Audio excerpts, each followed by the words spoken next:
my name is Annabelle from Horizon Cosplay, and today we're going to combine two videos into one. So the first is making thrift fit, which is where I've taken a thrifted thing and then made it fit me a little bit better. And the second is cooking for Costube, which we're going to be doing with Ben, making a South African bunny chow. Ridiculous. And with that, guys, I suppose we better get on with the making and cooking of things, so let's go! Today we're making something called bunny chow. Originally it's a dish that was developed in South Africa, and it is, you take a loaf of bread, uncut, cut it in half, take all the dough on the inside out, pour homemade curry that you put in, traditionally it's mutton curry, and the excess dough that you've taken out, back on top, voila, you have bunny chow. I chose it as part of the collaboration because whenever we finish a large project, I always make bunny chow for us as like a celebration. Congratulations us, we finished the project, and now we will sit down and have something really nice, really filling, and just feels good. So while Ben cooks some food, we are going to make an apron out of this lovely fabric that I got from my new favourite charity shop, which literally just sells recycled fabric. It's absolutely amazing. So I think there should be about a metre, maybe a metre and a half of this. More than enough to have an apron, but let's roll it out and have a look. How much have we got? Well, that's a small bit, and there's a second. Wait, is that? One sec, guys, I've got to lay this out. Alrighty, so technically speaking, we do have enough fabric to make an apron, but it seems that I've accidentally brought someone's UFO. Is it UFO or UFP? Unfinished project. I have accidentally brought a unfinished project from a charity shop, and you know what? Plans change, so while Ben cooks, let's finish it. So what we have here is, unfortunately, England isn't very popular when it comes to mutton, so instead what we've got is lamb's neck. It's just as good, if not, and sometimes better, depending on your preference, I imagine.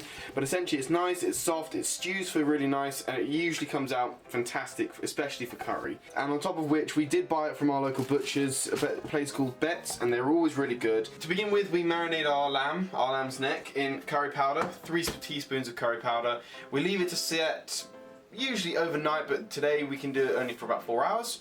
So we leave it to marinate, then after that, we'll then get to the main dish.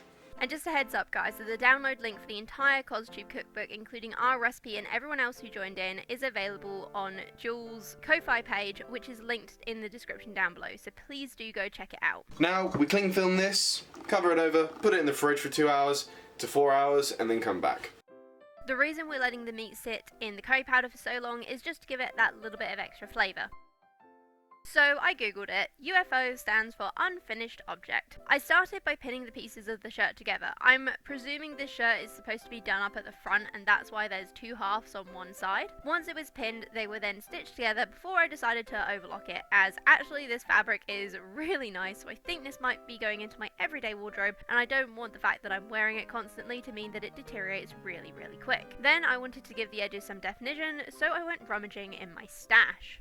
Okay, so the thing now is that we need to finish off these raw edges that are on the shirt, so it's all up the front, base, edges of the sleeves, that kind of thing. And looking at the colours here, we have a few different options. We've got like a dark navy blue, which I honestly think, if I had any, is what would look best. We've then got a lighter blue, which I have some wool in lighter blue, but it's a bit itchy and I don't really want it standing around my neck. We also have a lilac, which the only lilac I've got, I'm currently saving for a large cosplay project, and I don't want to use any of it in case I run out. And then we have like a gold. And with the gold, as it happens, I have leftover gold silk, which on the wrong side kind of matches. I mean, I've got to be honest, on the camera it definitely does not match, but in real life it's actually not too bad. But the point is that I have all this gold scrap silk that I don't know what I'm going to use it for, so I suppose I may as well use it for this. And if it comes out rubbish, you know what, this stuff cost me what, £4 a meter, so I can live with that. I've used it for 2 cloak linings, and we still have enough to do some binding, so let's do that. Hi guys, so now we've got our beef marinated and ready to go, which is this here. We can now get on with prepping the rest of all the ingredients. Now, the recipe calls for 2 medium onions, however, my local butcher doesn't do medium onions, it does large onions, and it is the size of a softball. Excellent, that'll do for 2 medium onions. 2 shallots, whoops. It asks for tomatoes and then you grate them, however I find that to be a messy process. Also, I don't actually have a grater that's adequately good enough to do so. So I went with diced and chopped tomatoes, 2 sweet potatoes, handful of normal potatoes to go off with your meat, 2 small teaspoons of tomato paste, chili powder, curry powder, chili flakes, cinnamon sticks, garlic and ginger paste, and then a cup and a half of standard still water. Let's get to dicing and slicing. Ben then chopped up all the vegetables and the onions into small pieces before mixing all the spices together into a separate bowl. Afterwards, he heated a pan on medium heat, adding the oil until it was hot to the touch. He then added the onions and the cinnamon into the oil so that it could fry nicely. And once that had all caramelized, so it was all lovely, soft and golden, he added the ginger and garlic paste as well, frying for another 1 or 2 minutes. Once that was done, he lowered the heat and added all the remaining spices while stirring until they started to stick to the bottom of the pan a bit. Next on the list after that was the meat, which had to be stirred and fried for about 10 minutes, making sure that everything was brown and cooked through, especially because, me being me, I'm a little bit fussy if my meat isn't well cooked. I got to work cutting out strips of the gold and pinning it onto the raw edges. Once everything was pinned, it then got stitched on.